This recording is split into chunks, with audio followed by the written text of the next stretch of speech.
Most people, if you said, what is happiness? They'll tell you it's a result. You know, happiness is when you have the relationships you want. Happiness is when you have the money you want. Happiness is when you have the house that you want. So happiness is generally, by most people, been seen as a result of getting what you want. And then when I have it all, I'll be happy, which is why most people, I think the latest research says that like 2% of people are happy. You know, everyone else is like borderline happiness or something like that.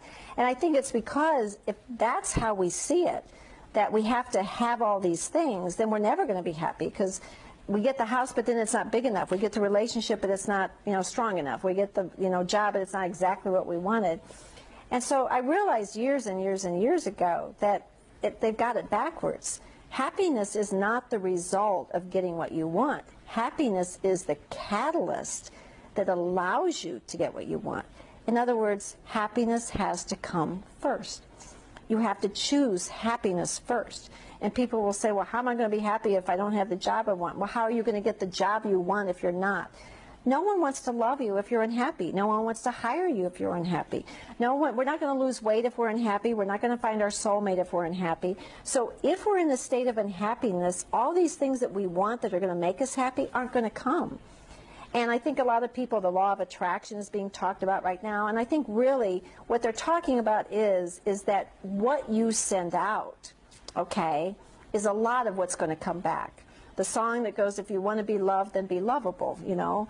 So try happiness first.